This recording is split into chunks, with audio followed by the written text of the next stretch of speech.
You got a smile that makes the sun rise. You make it shine. But I can see that you don't realize, and that's what made me fall in love. 'Cause you got a style, the way your body makes my heart beat sound. It's amazing all the time. You are the only thing I need in life.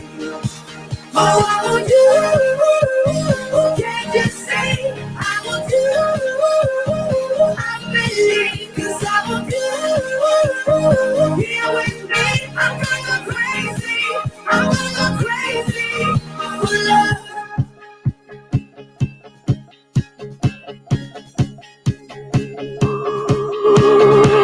I look at you and know it's right.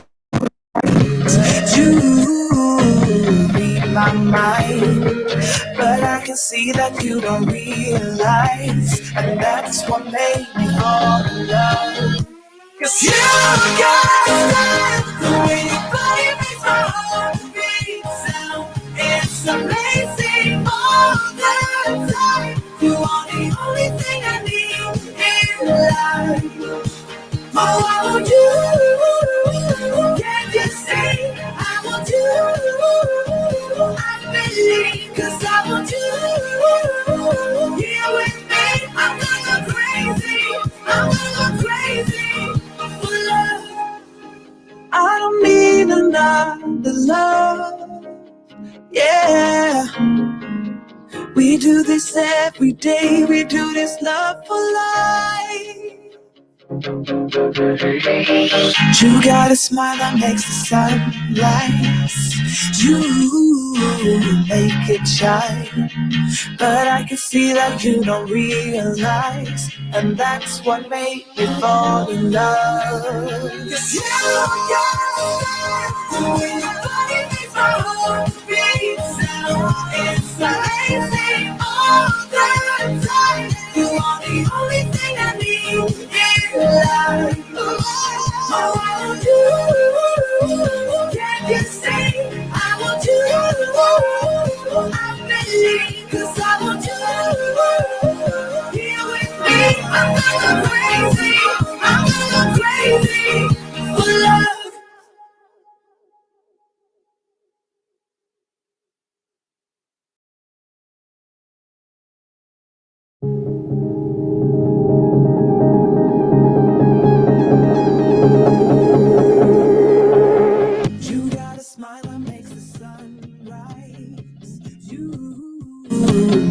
Shine, but I can see that you. Hey, good morning, everybody. Welcome to the Advantage Live show. How is everybody? Jane, how are you? Good morning. I'm doing well. Hey, I love Fridays. Don't you? Yes. Here we are again, another live show, and I'm excited about this one because it's very relevant. I keep saying that, but it's true. Yeah, it is. I think it's probably by design. So just to kind of give you guys a quick touch here, some little bit of house cleaning before we get started in the show. This is just the part where we hang out for just a few minutes, let everybody kind of settle into the show, give some ground rules, and also let you guys know about how the giveaway works. So if this is your first time here, my name is Adam Gullett. I am the Director of Growth with Century 21 Advantage Realty in the state of Kentucky, and I'm joined with my co-host, Jane Polivchik, and I am the trainer and coach in the Richmond office. Awesome. And, just here's some things. We love participation. We like you guys leaving comments, joining in the conversation, having some fun with us. That's why we're doing this live, so we can have that interaction. And just so you know this too, if you have a question for us or anybody on the show, all you've got to do is type in question in the comments followed by the question. And we'll know that is a question that you guys are wanting to ask. So that just helps us look through the comments and see if there's any. So feel free to do so. And we will get to those in certain places of the show. And also, if you're watching this after the show is live and it's on the replay, please put in the comments #team replay so we know that you watched it after being live. It just helps us out a little bit. Plus, if you are watching on replay, if there's a certain part of the show you want to watch, there will be chapter tags in the description that you can click and it'll jump you to that location. Now, I hope and pray that you'll watch the entire show because that's what it's all about. But if there is something that sticks out to you, you're welcome to do so, and it's there for you. All right. So there's some homework. Now, we are doing, like we do always, a giveaway. And today is absolutely no different. We are going to be giving away this book. It's Secrets to Success from Leading Pros. This is the book. It is all about real estate agents. It's a Century 21 agent book, and it's got all kinds of recommendations from agents across the franchise. And it's very relevant. All of these agents are active selling agents, and it's giving them their advice to you. So it's a, kind of just a very cool little laid out book with a bunch of just tips, tricks, and stuff from the field. So this will be the giveaway, and it's very, very simple to enter to win. All you have to do is put in the comments, #AdvantageLive. That's it right there. Put that in the comments, and you can start doing that now, and we will start collecting those. And if somebody can do that now, just so I can make sure the program's working and we're good to go.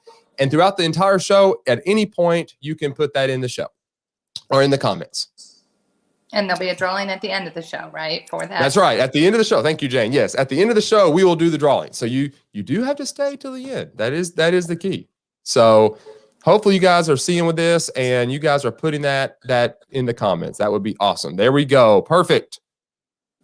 Let's see here. It did not collect that. There it goes. Okay, it's working. Slight delay. Perfect. All right, Jane, are we good to go? Are you ready to roll with this show? Yep, we're good to go. I just saw a few people popping in. Good morning, you guys. Thanks for joining us. Yeah, good morning, everybody. In there and yeah, there's Stacy. Happy Friday. good morning. Terry and Roy, good to be here. Good to see you guys. I know you meant good morning. Chad, good to see you. Good to see everybody. Thank you all, as always, for being here. All right. Well, Jane, let's get started with this show.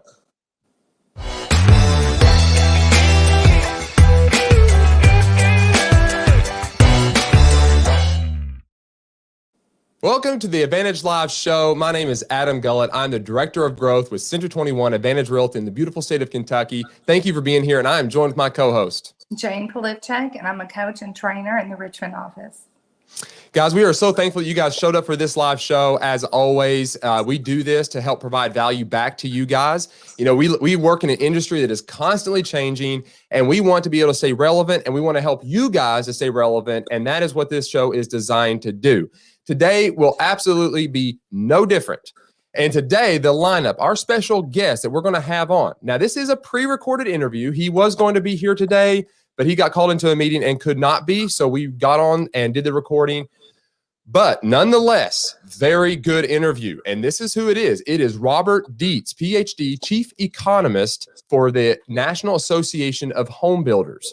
All right. So we will be talking to him about the supply in building materials and how there's a shortage, what's going on there, what effect that has had on the real estate industry as a whole. We're also going to be talking about just what is going to happen over the next few months and the next year in response to what we went through last year and the inventory shortage that we kind of find ourselves in the real estate market, what that looks like going forward. And it's a really good conversation because I know as real estate agents, we are being asked those questions all of the time. Compared to the whole thing is a seller's market, how quick are sellings, what's home selling for? We're getting asked these questions all the time. And this guy is watching these numbers and analyzing them all of the time. So we'll have a great interview with him. And then we're going to have one of our very own, Amanda Midkiff, out of our Morehead office. And it's going to be amazing to have her on. She's going to talk about her career and why she chose to get into real estate. She's still relatively new, but hard worker. And it'll be awesome to see how she's basically got into real estate and what led her into real estate to begin with. So it'll be a great conversation with her. And then at the end of this episode, we will do our giveaway. Jane, are you good? Do you have anything you want to share? Or? No, we're ready to go. All right, guys, we will start with our interview with Robert Dietz.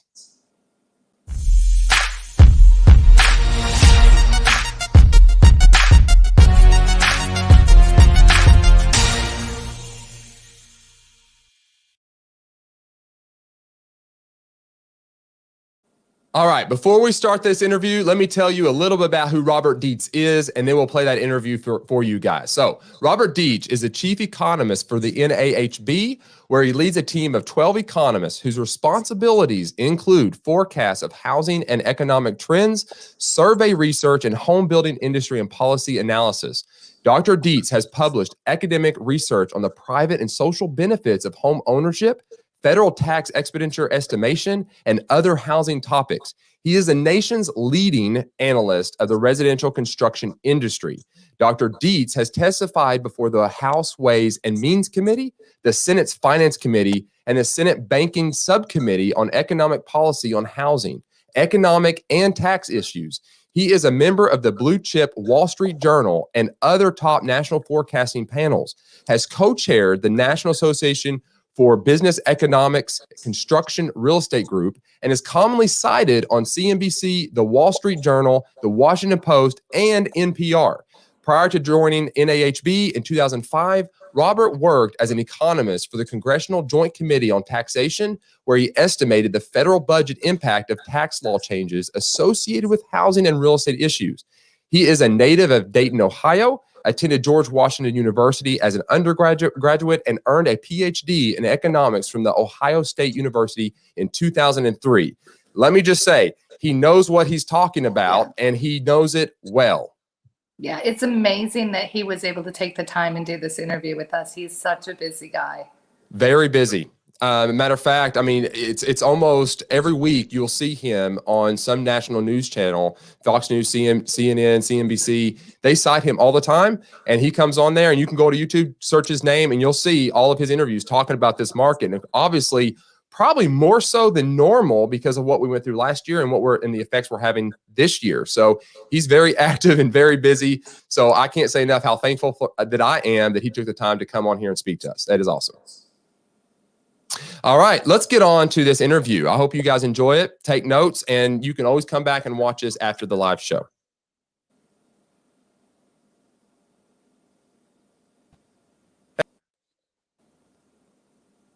Thank you so much for coming on the Advantage Live show. I'm excited to have this conversation with you because I know in real estate, and especially in the building sector, we went through some crazy stuff in 2020. And it has made this year kind of interesting, to say the least. So I know we're prepared to ask you some questions because I know you've got some information for our audience to hear, and it's going to be amazing help for us. So Rob, without further ado, let's go straight into these conversations. So the inventory is short. So how large is this deficit in the U.S. and why does it even exist currently? Yeah, I mean, this is one of the kind of the key features of housing over the last 10, 15 years. We knew there was demographic demand headed our way, particularly the millennials entering their first-time home buyer years. But we have to go back to the consequences of the Great Recession itself to examine why there's a housing deficit in the country. Now, there's a great Freddie Mac analysis that they published. They actually did a couple of different versions over the last couple of years, but they estimate that we're short maybe 3.5 million single-family homes nationwide. And the consequences of that, of course, are lower vacancy rates, and then you've got a much reduced share of young adults who are independent householders. In other words, the share of young adults who are living with their parents has actually doubled over the last 20 years. So, you know, from my side of the industry and I run the economics group at the National Association of Home Builders, all we do is focus on housing supply. You know, our friends at the realtors and other organizations look at the demand side in great detail. And, you know, over the last 4 to 5 years, in terms of the lack of home building, I've attributed this deficit of housing that we see to what we've called the 5 L's. It's a lack of labor, it's a lack of land that's available to build on, a lack of lending to builders, lumber, which is a key challenge right now, and then laws and regulatory burdens, and particularly in terms of zoning. And there's no silver bullet. All these factors are at play, and the result is there's slightly different causes in every market, but if you talk to builders and remodelers, they will attribute their inability to grow in a huge way in a given year, the amount of housing supply we add to the market, to those factors. So we need to work on them in order to add that much needed inventory.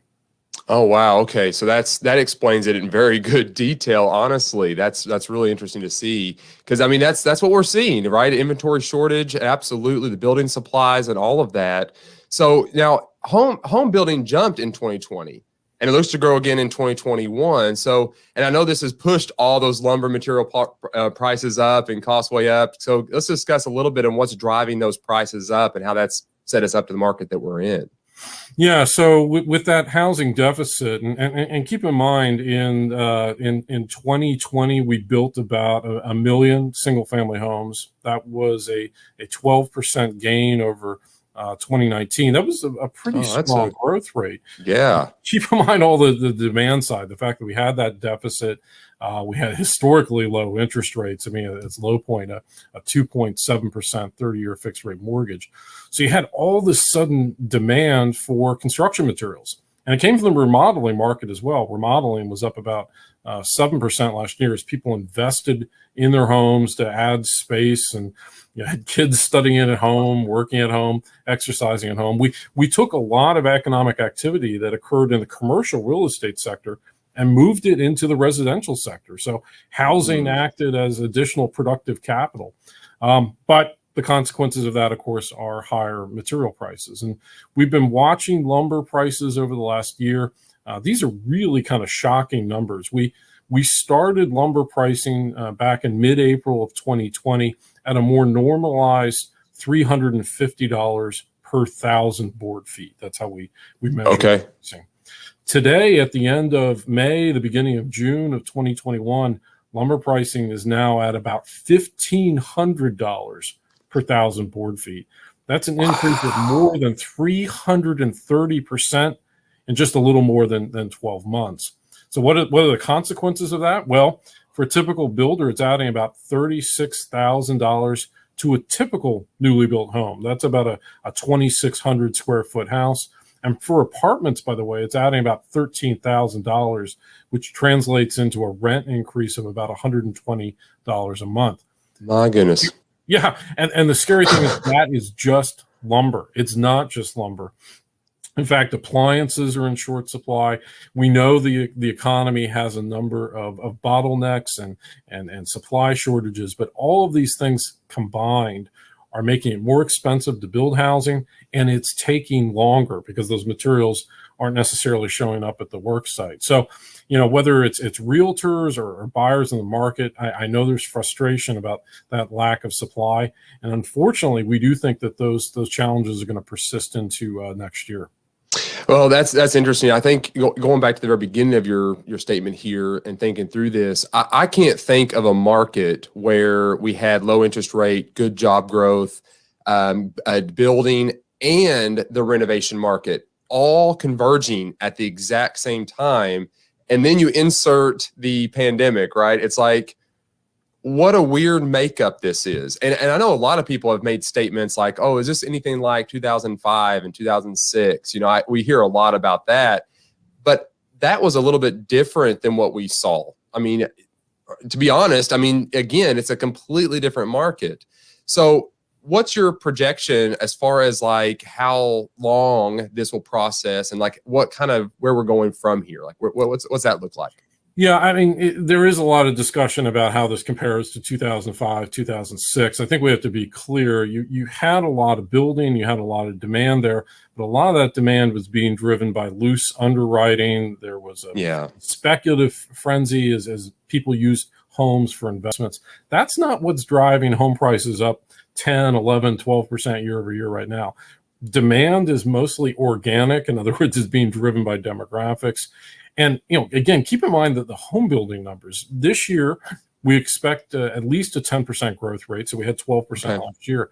That'll push us to about 1.1 million single family starts. Now, that's going to be the best year since the Great Recession. We probably need to be building about 1.2 million single family homes a year just to keep up with demographics, second home demand, and replace homes that are removed from the housing stock. So we're not looking at those 1.8 million single family starts of that overbuilding that we saw a decade ago. So our outlook is that, yes, interest rates are going to rise.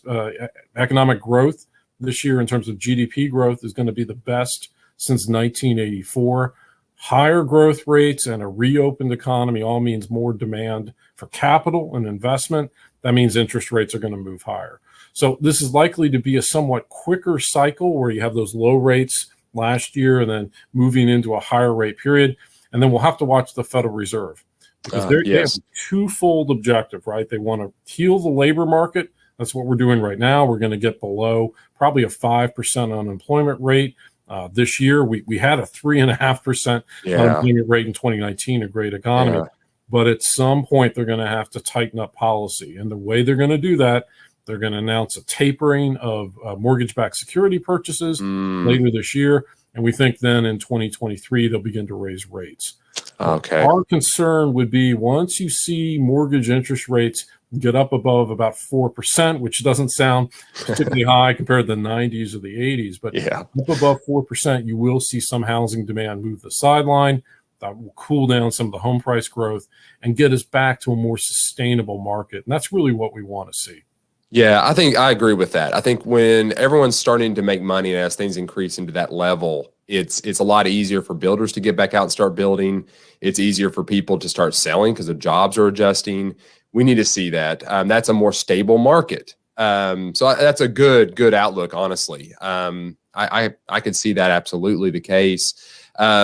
Let's transition a little bit into like the remodeling market, like how it's performing. Because here's the funny thing is, obviously COVID hit and, everyone's at home and, my wife is like pretty much redesigned the house to the point where she's now wanting to get tools and start building. So we went to get supplies and of course they're not there or they're super expensive. But so how is that industry itself performing? It's actually doing great. We had a 7% gain last year. Our forecast for this year is actually even stronger still. We think the overall remodeling market will be up 9%. What we have found in our research over the last 20 years is that a lot of remodeling occurs when a home is either put on the market to be purchased or right after it's actually bought by a new buyer. So there's a lot of rehab type work that goes into place. So as existing home inventory increases, and we do expect that to happen this year, we'll watch the NAR data, for example, but as the economy reopens and more people feel comfortable putting their homes on the market, that too will increase the demand for remodeling. The other factor, and this goes back to what we were talking about before, the fact that we had about 10 years of underbuilding means that the homes that are in the stock are older. And in fact, we have an aging housing stock. The typical age of a single family home in the United States right now is getting real close to age 40. Oh, wow. Homes do last 60, 80, and in some cases 100 years. But, as they enter that second half of their lives, just like people, they need additional work. Whether it's aging in place, both the home and the household, trying to increase energy efficiency, or as you said, making kind of those stylistic type changes, structural changes to use the home more efficiently, all that is driving housing demand. And I'll mention from my own perspective, we're trying to finish an attic in a townhouse in the Washington, D.C. area, try to maybe add a bedroom. And it's been really tough, despite the fact knowing a lot of people in the industry, to get a remodeler to come out and give us a price quote because they're so busy in Northern Virginia. That's interesting. We're having the same problem. We're trying to remodel an office, and you can't find the work because, again, materials and everything else it's just delaying everything. So that's great. Yeah. Before we move on to the next question, I had this kind of thought pop in my mind. It's like, what kind of changes have you guys begun to see in the building style of homes? Because like, I know in the real estate market, it's like all of a sudden we started getting our clients asking us questions like, hey, we need this private office, or we need this gym, or we need school rooms. And do you see the industry itself, the building industry, kind of changing a little bit in what type of homes are being built and even remodeled? There's definitely been some design changes, and then there's more of the construction technology type issues. On the design change, we're seeing in the preference data, and builders are definitely telling us the idea of not just a single home office, but maybe an additional room that can double as a second home office is becoming an almost must need within new construction. Space concerns, storage concerns are an issue not only for baby boomers, but millennials. Americans just simply have more stuff. And we actually saw a renewed focus on the exterior of the home, exterior amenities. So whether this is the outdoor grill or play space, and I think that's just a natural consequence of 2020 itself, whether it's staycations or just using your home for more purposes. The other thing is the geography of home building. We definitely saw in 2020, because people were working at home, they weren't doing that commute into the urban core 5 days a week. And we don't think they're going to be doing that in the future as well. We think 30 to 40% of households are probably only going to go in the office maybe 3-4 days a week. Yeah. The result is, if you think about the commute from a weekly rather than a daily perspective, people can vote with their feet and shop further out within a metro area. And that has driven a home building boom out in the exurbs and the outer suburbs of medium-sized cities. In fact, the lowest cost and the lowest density areas are the areas where we see the greatest growth in home construction. So it kind of gets back to, again, what we were talking about before, which is we've been underbuilding. So a lot of people said, well, what technology type changes can we see that would make home building more efficient? The old joke that fusion power is always 20 years away. Yeah. There's some sort of discussion of building more of the home in a factory, this kind of modular and panelized construction, not mobile home construction, which we call manufactured housing, but traditional foundation built housing, but where most of it's built in the factory. There's a lot of discussion of it. It seems to show up in the Wall Street Journal and CNBC every quarter. Interesting. So you're talking kind of like the Sears homes in a way. Is that very similar to what they used to do back in the 40s? 30s and 40s. 30s and 40s. Built housing. Yeah, we panelized construction where the frames itself are built, kind of like trusses. About 80% of trusses are built in the factory. But two-dimensional, where the frames are built in the factory and then assembled at the work site, or modular, where it's basically three-dimensional construction in the factory, and either the whole house or components of the house are basically assembled by a crane at the work site. Now, the argument is, if you do that in the factory, you're going to get an economy of scale, that, you know, like with car manufacturing, and that'll reduce cost. The problem is home construction occurs over a huge geography, right? And we're typically building in places where people don't live yet. The result is that you don't have a whole lot of that kind of construction. In fact, in recent years, it's only been about 3% of single family home building. And 20 years ago, it was 7 or 8%. So So we went down. It went down. And it's really shocking. And it has a lot to do with the fact that the geography of where we're building homes has changed a lot. I see. It's moved from the Midwest and the Northeast, places where those factories were located, like Pennsylvania, and moved to places where the factories aren't located. So the transportation costs go up. So I think the share of that kind of housing is going to go up maybe 5 to 7%, but it's not a game changer. We need to get back to addressing those 5 L's, including recruiting people into the construction labor force. And I think, by the way, that's one of the big changes that's coming in addition to commuting. People are going to begin to find different ways to train for jobs beyond the 4-year degree. And we'll have to watch some of these big tech companies if they start offering designations that compete with a bachelor degree. Don't require huge student loan payments, and all that would be good for housing. And I think we're likely to see some of that occur in construction as well. Man, that's a great insight. You know, to be honest, we were actually having this conversation. I have a 14-year-old son, and we were sitting there talking about just jobs and stuff like that. You know, he's thinking through, he's still kind of young, but he, he's like, Dad, it's like, what could I do, in my life that would be a job that technology would aid but not replace? Right. And it's like, oh, dude, trade. Any kind of trade job. I mean, those jobs are going to always have to have people, and there's not a lot of people entering that. So there is an opportunity there. And to own your own business. That's the other thing. Yeah. I think we're going to see with this kind of notion of the gig economy, which right now is more on, working on demand or controlling your own schedule, is going to expand. So you've got more people owning their own labor by owning their own firms. Yeah, that's good. That's really good. So young kids watching, there you go. Get into the building industry in some form or fashion. I mean, I agree. I think that's really, really good. So, okay, let's talk policy a little bit. So we know that we got an inventory problem. I mean, we need more inventory. We need more homes. So what can we do to increase the housing supply? What's some things that we need to be looking at and trying to do? Yeah, so go back to those 5 Ls. You got to address each of them. Again, no silver bullets, but we need to find ways to get people into, for example, in labor. We can use the community college system. We can use groups like the Home Builders Institute that trains people and brings them into the industry. So encouraging that kind of training. We know we have a historic number of open jobs right now in the US economy. And unfortunately, some of that's going to mean restructuring some of the support systems we enacted last year, including reducing the expanded unemployment insurance benefits to create this kind of more the mismatch that exists right now, fix that mismatch between open jobs and people looking for jobs. Some of that, though, is a parenting challenge. We got to get the public schools back open in person so more people can be out there looking for work.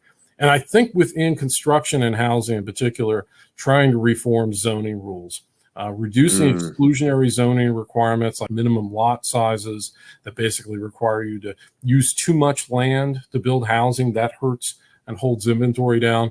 And then if we get to the number one short-term issue right now, that's building materials. We simply do not produce enough lumber in the United States. So getting a new softwood lumber agreement with Canada is critical. And it's hard to believe, but with that $1,500 per thousand board feet in lumber pricing, we actually have a tariff of 9% on Canadian lumber. That's something they do quite well. And right now there's a proposal from the administrative side that would double that to 18%. Whoa. We've got crazy lumber prices. There's actually a proposal in place. It's bureaucratic. It's a quasi-judicial. So it's not being driven by politics or policy concerns, but it would double it. So we need policymakers to take some leadership here. Yes. Look, we need twofold. We need to increase domestic lumber production, more sawmills, more competition in that space. And then we need to find ways to move to more free trade when it comes to materials. And, we're talking about a big infrastructure bill. You're not going to build that infrastructure unless you have construction workers and building materials. And those are two of the shortest supply items in the U.S. economy right now. So there are some concerns about as we continue to pour money in the economy that we're basically risking some persistent inflation in the years ahead. Wow, I think that's a great observation, especially the fact that we're charging tariffs on imported materials when we're trying to build and we need those materials. So as far as like what all the materials, would you say Canada is where we get a lot of our wood? Is that where the majority of our wood comes from then? Yeah, when you look at the total amount of, say, softwood lumber, which is the structural lumber for frames of the home, a little more than 2/3 is domestically produced. About 30% comes from Canada, and there's a single-digit percent that comes from other countries like in Europe. So 30% coming from Canada, that's a significant amount, and we're taxing ourselves.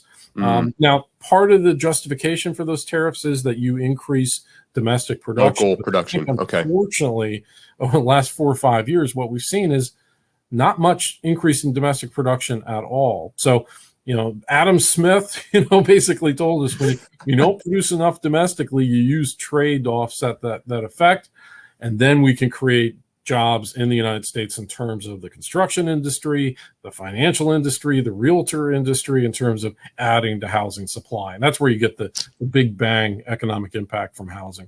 Okay, that makes perfect sense. And I think we're at that phase now where we've got to start changing the mindset of Americans in general. Get back to work. Yep. Like start going to get these jobs that are available to you and start working and let's do this. I mean, let's make our own products the best we can and then work with our fellow countries, That's right. And I think there's been a lot of focus on the unemployment rate as we move into 2021. But, from the labor market perspective, you look at that labor force participation rate. At the end of 2019, it was 63%. Today, it's below 62%. Now, it doesn't sound like a big drop, but it represents several million people who aren't even looking for work that were, say, a year and a half ago. So finding ways to help people come out of this economic downturn, this kind of really artificial downturn, but encouraging them to be looking for work at the same time, I think is the key policymaking challenge of 2021. All right. That's good. Rob, I want to say thank you for coming on. This has been really good information. I know the audience is really going to appreciate it. It's very helpful and very, very relevant. And I really, really do appreciate it. And you're welcome back anytime. If you ever have anything else you want to bring, come back and share your wisdom, but my friend. Happy to, and good to join you here today. Yeah. Thank you. Appreciate it. Yep. Awesome. Awesome. I don't know. I hope you guys enjoyed that. There's a lot of good information in there coming straight from the source that is researching this and keeping his finger on the pulse. Jane, I mean, it was good. It was very good. And I think it's all positive too. I mean, yes, we have some challenges to face and things like that, but from the real estate industry, you know, these houses are going to continue to be in need. You know, people are going to continue to buy. You know, no one that we've had on the show has predicted any kind of downward turn in that at all. Yeah, both economists that we've had on the real estate side and the building side now, both have had very optimistic outlook on this. I mean, there's obviously things we've got to address as a country.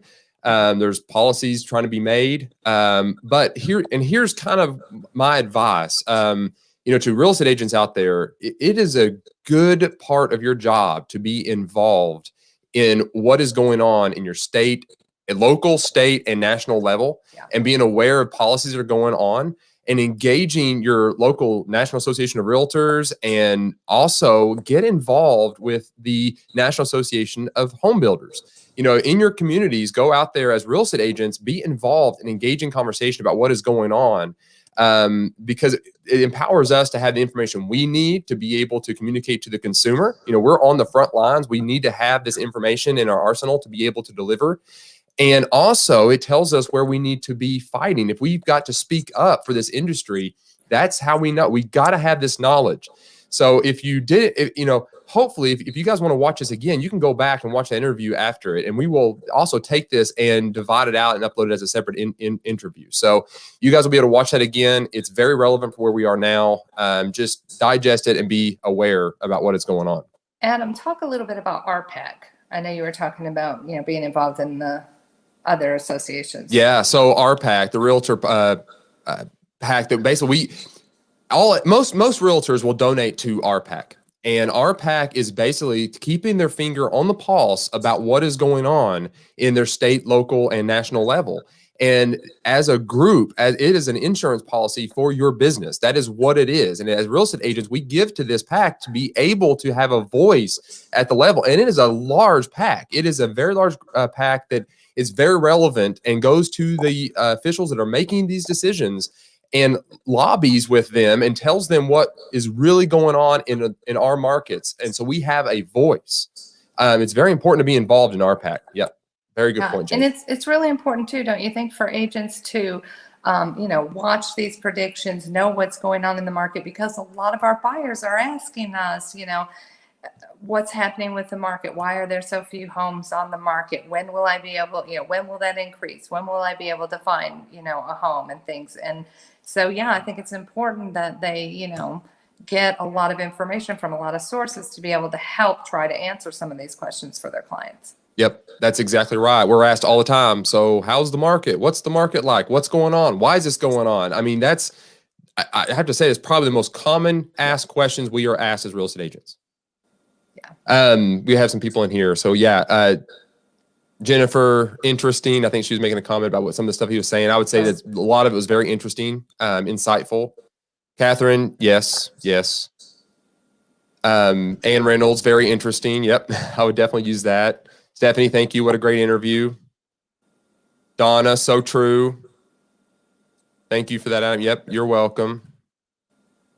Yep. Yes, and Robert, if you do get the chance to watch this, Steve Robinson's principal broker, owner of Central 21 Advantage Realty, says thanks, and so do we, obviously.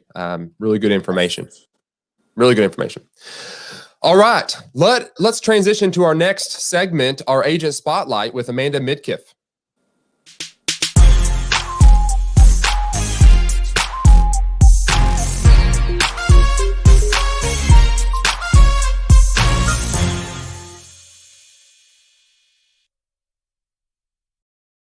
All right, so we get to have a wonderful conversation with Amanda Midkiff out of our Morehead, Kentucky office. So it's going to be a lot of fun. But before we bring her on, let's give her an introduction. So hold on. Let me change pages. There we go. Amanda Midkiff is a lifelong resident of Morehead, Kentucky. She is proud to call the beautiful community her home. She has been married to her wonderful husband, Dennis, for 20 years. They have an extremely outgoing and goal-oriented 18-year-old son named Dylan. She has had a passion for real estate for as long as she can remember. Amanda is a very hands-on individual and enjoys everything from investment properties to flip properties and everything in between. She enjoys meeting new people, learning their stories, and what makes them individually unique. Love that. She is proud to be a part of the Cent 21 Advantage Realty family and looks forward to great successes in her real estate career. She finds great enjoyment in helping her clients find their forever home. So if you are in the market to buy, sell, build, or thinking about investment properties, Amanda would love to help you turn your dream into a reality. Please join me in welcoming Amanda Midkiff to the show. Amanda, welcome. Hey, how are you? Good. And you? Good. Awesome. Well, thank you so much for coming on the Advantage Live show. We're so happy to have you here. Thank you. Awesome. So, Amanda, let's start off with the easiest question. Tell us about the journey, your journey. Let's go for your life, and then what led you into ultimately getting into real estate, and what does that look like? Okay. So, I mean, ever since I've been little, like my family has been in real estate and the construction business. So it's kind of, I grew up with that. So I've just always knew that that's kind of where I wanted to be. So I went to MSU, got my BBA with emphasis in real estate, took every real estate class that was offered at the university. And I graduated, was kind of in the famous 08 season, you know, when the big crash happened. So I ventured into corporate USA, hung out there for about 13 years and realized that, like it's been a long time, you know, that I haven't actually pursued my dream. So I just decided, you know, my family, we decided that it was time for me to go into real estate, and I took a shot, and there we are. So it worked out great. That is awesome. So yeah, when I was reading your bio, it said you had a passion for real estate. Well, that is absolutely true. I mean, because I don't know very many people that, first of all, grow up basically in the real estate industry and go to college majoring in real estate. So that is absolutely a passion. That's great. Yeah. That's awesome. We're so glad that you finally took that leap into real estate. It's been so great having you. Thank you. Me too. So tell us, Amanda, what is the most exciting thing about selling real estate to you?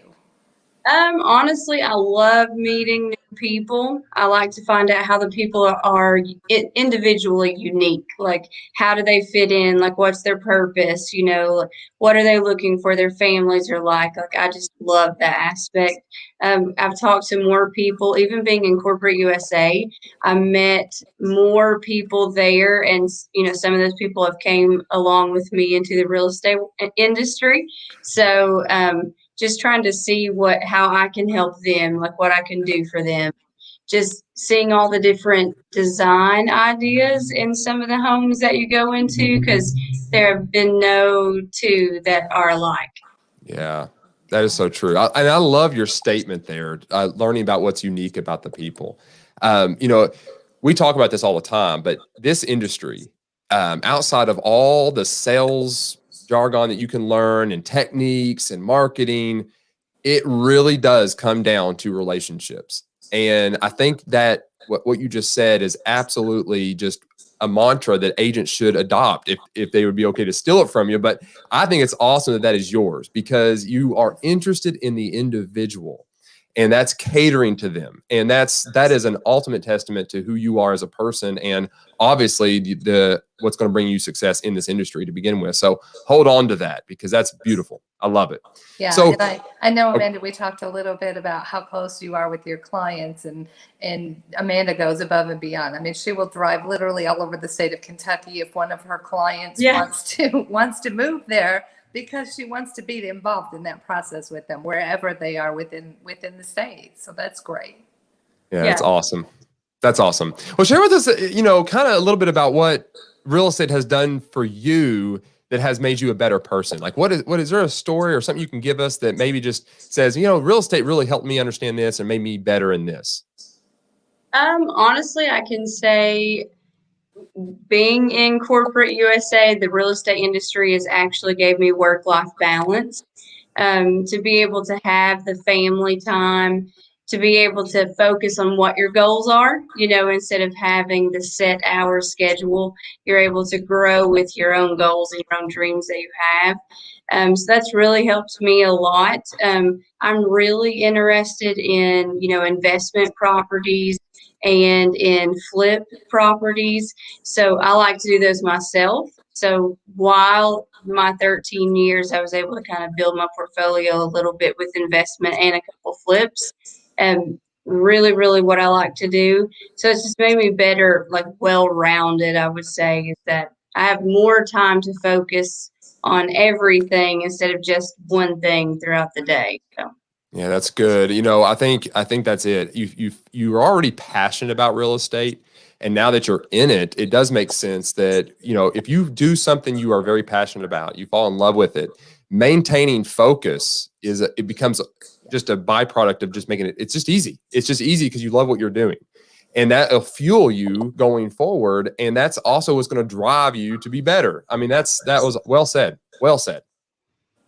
So Amanda, can you talk a little bit about maybe any mistakes, or not necessarily mistakes, but wish I would have known then kind of thing? And can you talk a little bit about some of your successes or the aha moments where you were just so, things clicked? Yeah. So I wouldn't really call it a mistake other than just a learning experience. I've actually new into the game and was caught into the first scam of real estate as to maybe the client didn't have everything at heart, maybe that was needing, I don't know. So it was a big deal, and because of the amount, I guess, of the property, I kind of got lost into that as opposed to really, really paying attention to all detail. So I learned a lot from that is to fact find a little more, to research a little more, and to make sure everything is, T's are crossed and I's are dotted, I guess, as you would say. That's good. I think we're all guilty of that. Yeah. It's hard. It's hard getting into this job. You've taken risks. You've had to make choices. You've had to cut, loose of some things that felt like security. And you get into an industry that is dependent upon sales, and it causes, you're new. You're trying to figure all this out, and there's just this new environment you're thrown into, and you're excited, and it's a good thing to be that way. But then you're wise to say, look, I made a mistake, and this is what I'm learning from it. And this goes back to previously what we were talking about, making you better. You have a passion, therefore you want to be better. So I know that you are going to look at that whole thing, and you probably already have, is dissected the whole thing out and said, this is what I could have done better. And this is how I'm going to do it differently next time. And that is the sign of a true professional. But I will also add, the sign of a true professional is when somebody does not know something, they reach out. No. And let me say, Amanda did that. If you're looking for a professional agent, Amanda is that, because she's not just going to make a decision because she thinks that's right. If she doesn't know, she's going to find out for sure that that's the right decision. So Amanda, thank you for doing that, because you did do that. And that's a good testament to who you are and as a professional. So talk about a success. Well, I have met a lot of clients, which I'm very thankful for. I have sold my first house, so that is great. Yeah. So still new to the industry, learning everything, all the educational aspects, but being able to do that kind of early in the game was exciting for me. And I just look forward to many more, hopefully after that. After the first, I think the first piece of paperwork that you fill out, you're so nervous. Yeah. And then after that, your second one, it was just, my second one that's coming along is just flowing through. I'm not not nervous now. So having that experience. So I'm super excited about that. That's really, really good. This market has made it difficult even for experienced agents, because we have forms and things that we're doing now that maybe weren't popular in the past, like escalation clauses, and multiple offers have gone from possibly 2 or 3 offers to 30 or 40 offers per house. So it is very nerve-wracking, especially for a new agent, with all the changes in the marketplace today too. You've done amazing. Yeah, I totally agree.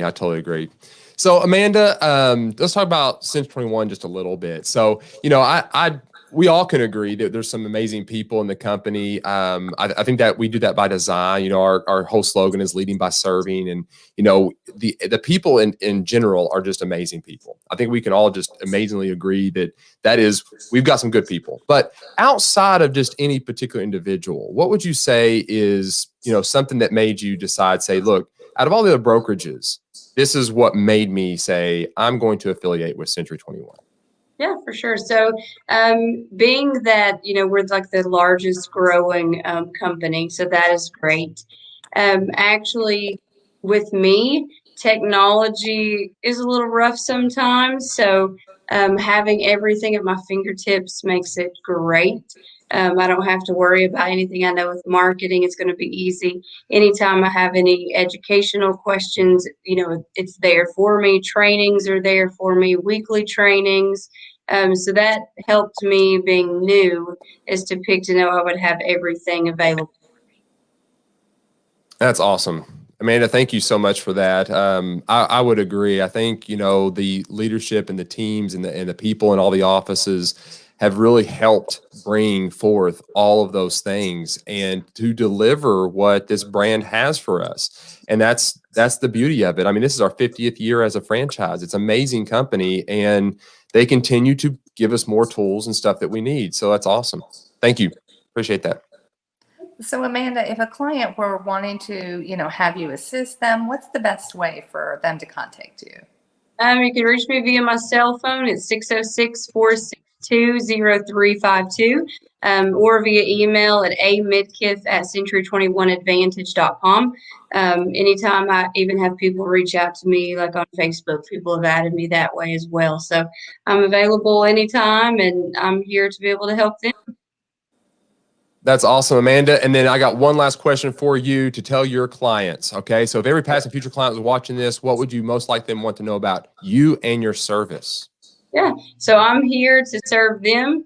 I'm here to assist you, like finding your forever home, helping you sell your home, retirement oasis, you know, investment properties.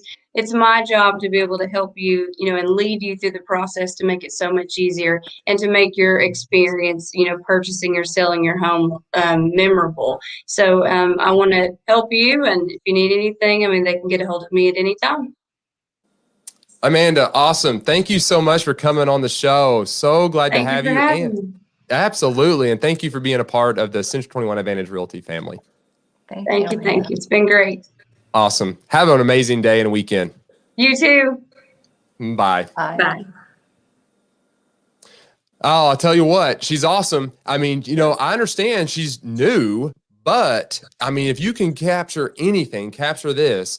She loves real estate. She's passionate about it, and she wants to learn and serve her clients, and she wants to serve them based on who they are. She wants to meet them where they are. And that was the key takeaway I would say about Amanda. She is going to serve her clients and very well, and then work very hard at being a great agent. So Amanda, well done. Thank you so much for coming on the show and being a part of the company. Really do appreciate you. Thank you. So, well, that wraps up this show. Almost. So we are going to do the giveaway here in just a bit, but I have noticed a couple things. So right now we have some entries, but there has been comments in there that has the hashtag, but it needs to match up with the specific hashtag you see on the screen. And that is the hashtag with no caps. So it looks exactly like that. So if you are putting that in the comments any differently than what that looks like, then it's not going to pick up by the program. So make sure there's no spaces, it's all lowercase, and there's a hashtag. So go back and put it in again. You can't multi-enter. So if you enter it again right now, it's just going to take it one time. But at least if you did enter it wrong, it'll update that and put you in the drawing. So go ahead and do that if you did, and we'll give it some time and let this calculate. And we'll talk about next week, what we've got coming on the show. How's that work, Jane?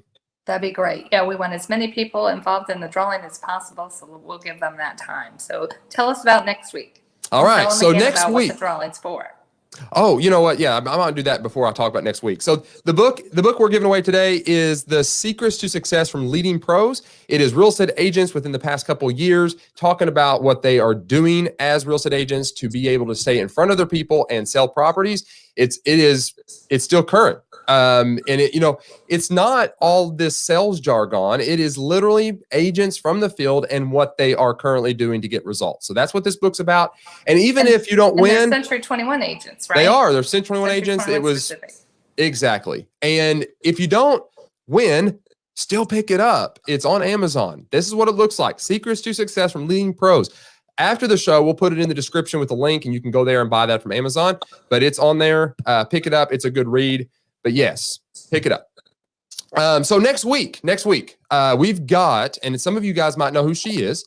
She is Sherry Johnson. She is a coach, and she does consulting for real estate agents. So she has been doing it for a very long time. And here's just a little snippet about who she is. Sherry Johnson is a dynamic, high-energy expert in real estate agent management and brokerage coaching and consulting.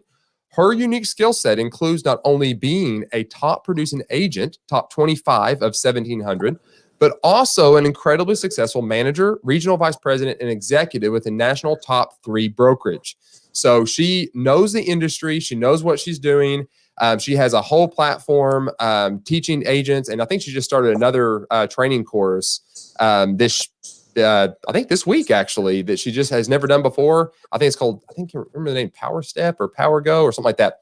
Anyway, she'll talk about it next Friday, but she's going to be on the show next Friday at 10:30 a.m. talking about her business, and we'll get into some relevant information for you guys in this market. So it's going to be a good show. Steve Robinson did say this, way to go, Amanda. Well done. So glad you are part of our C21 family. Yes, totally agree. All right, it looks like, okay, we've got, entries are going. That's good. Everybody, it looks like they are in. Now, here's what I promised. I think it was 2 weeks ago. I promised that I would. You did. I would have music. And guess what? I have music. I Let's hear found it. some music. Will and I were last night looking for some fun music, and we're going to play this during the drawing. So, last chance, guys. Couple seconds here. Enter to win this book. #Advantage Live. No caps, no spaces. If you're not in, go ahead and do it now, because we are going to be doing a drawing. Now, let me share this beautiful little screen here. And let's see. This is a really fun program. Everybody's name pops up and you think they won, and then it just keeps going until the final winner. It's funny is like, I always look at the amount of people watching, right? And the total number and all that. And it's like, we have way more people than enter. So maybe they all own the book. It's such a great book. Well, that could be the case. That could be the case. So, but that's no worries. We are going to do the drawing, and I hope I can play the music and make it work and do the drawing all at the same time. So here we go. You guys ready? We are going to find out who is going to win this book.